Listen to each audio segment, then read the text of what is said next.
So then everybody, welcome back to another video here at Effingham Golf Club. September the 14th and a balmy 30 degrees. You couldn't make it up. I thought we'd seen the end of the 30 degrees in August, but no, we're on it again. Anyway, not it's an issue. You can see behind me the golf course is nice and green. Thank goodness for that bit of water we had in August. That's just helped us. It's taken the pressure off. So we've been very busy. Greenkeeping, just basic greenkeeping really, and keeping the course maintained. Very busy time golf wise, as you're all aware. We've had a lot of competitions on, and they're all going well. We're getting through them now, thank goodness. And we're going to start getting into our autumn program a little bit. One of the next big jobs coming up is removal of all this stuff behind me. It's the long rough, and that we do with a farmer. He will come and cut and bale that in the areas we want, and cut and leave the areas which we want to preserve for some wildflower for next year. These areas have been fantastic this year. Not if your ball's gone in, I do appreciate it. It's been terrible if your ball's in there, but if it's not, they have been good, been great for the ecology. We've seen some real good stuff this year. But it's now time to come down. I've already started cutting down amongst the rough and in the corners and the tight areas and around trees. This is to give the farmer a chance so he doesn't have to damage his equipment, which is very easily damaged when they start hitting trees. So we keep him away from there, and hopefully that will be done by the end of September, beginning of October. Really next is the winter program. We're starting to put that together. Steve, Tony, myself and the rest of the Greens Committee, we're coming up with some plans. We've already got some plans in place for work we'd like to do, and it's just getting that organised. So the one thing on there is going to be our standard woodland management. Ash dieback hasn't gone away. Gary's done his summer survey of the ash trees into our spreadsheet, which we developed for here, and we've got a list of trees which will be coming down this year. So you see Gary out there fairly early on in the winter program taking down trees. It'll be the ash dieback he'll be dealing with, and then we've got the woodland management program to carry on with. So the 6th, that's going to be on there, finish tidying up at the 6th. That's going to keep us busy up till Christmas. The weather, if it carries on like this, we'll still be greenkeeping up till Christmas, of course, which isn't a bad thing. I'm going to do a quick talk now on our boreholes. We've had another borehole fitted, literally just about there. We've had another borehole fitted, so we'll talk about boreholes and how we source water and how they're built and how they work, and hope you find that quite interesting. So we'll now go on to the next video. Take care. So let's talk about boreholes.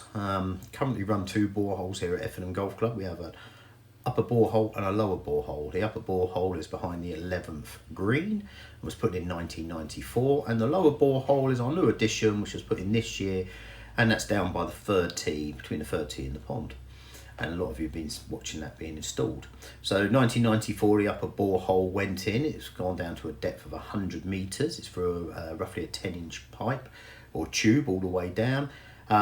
In that, we hang a pump on a riser, and the pump goes down to about 90 metres. We never go all the way to the bottom. The bottom acts as a bit of a sump for sediment to sit there.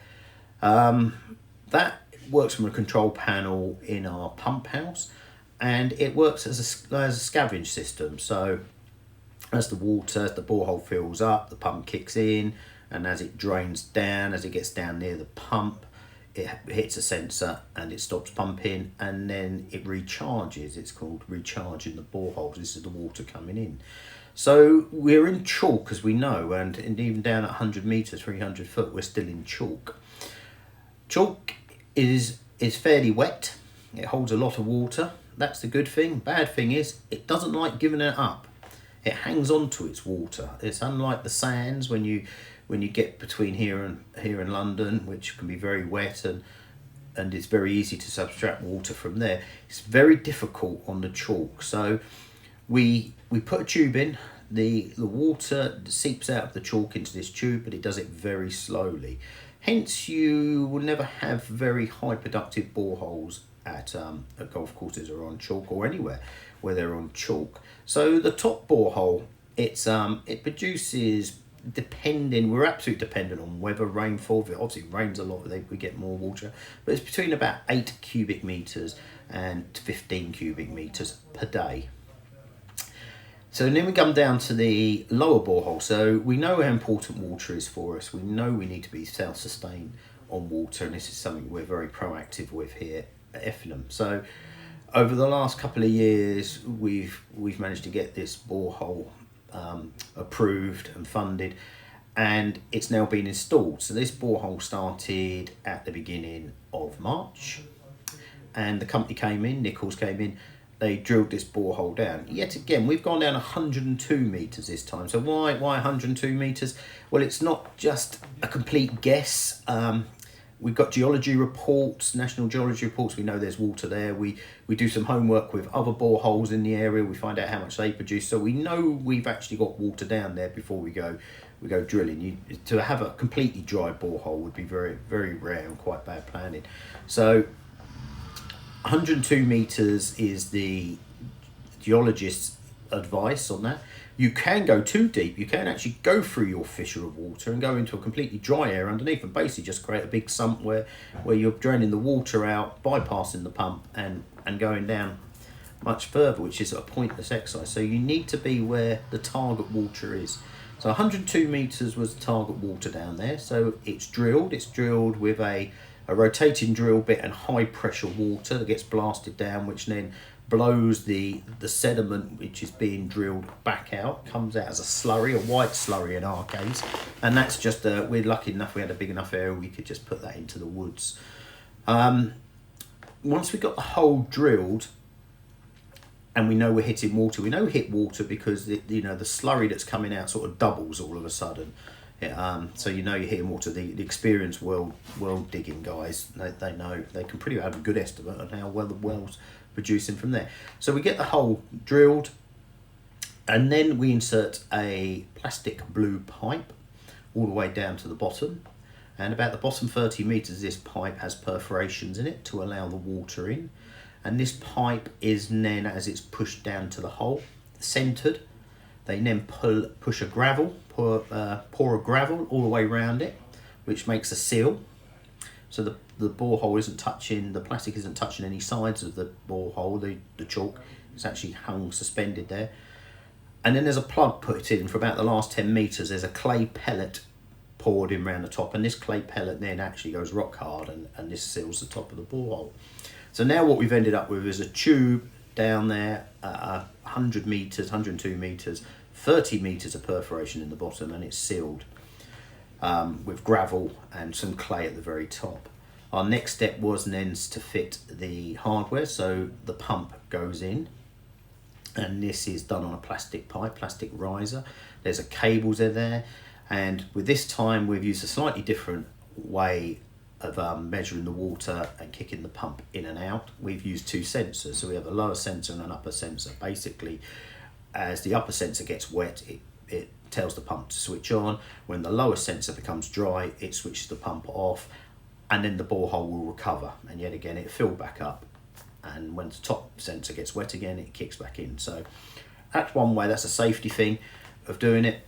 So this then goes, all this electrics go into a control panel, and it's basically a fire forget system. Once it's set up, the borehole just looks after itself, and this runs almost continuously, this borehole, because we've got it throttled back. We call it throttled back. So we're basically, unlike the top one, we know this borehole can produce, as it is at the moment, roughly 29 cubic metres a day.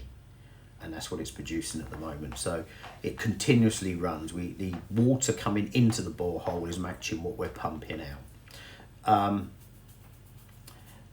This isn't an exact science, by the way. Once we didn't know, we was hoping for a little bit more water, but we're sort of happy with the 29 cube, especially the summer we've had. We've had a very, very dry year, and so when it starts raining and water perforates back down into this borehole, we will be able to scavenge in more water out of it. So it's not a thing just set, and that's all we get to do with it.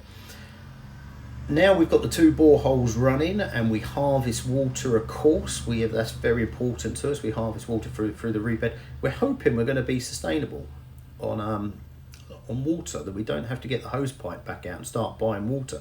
Water can be very expensive. It's over £1 a cubic metre.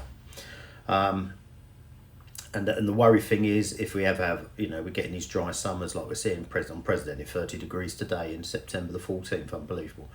So we are getting hotter, we're getting drier.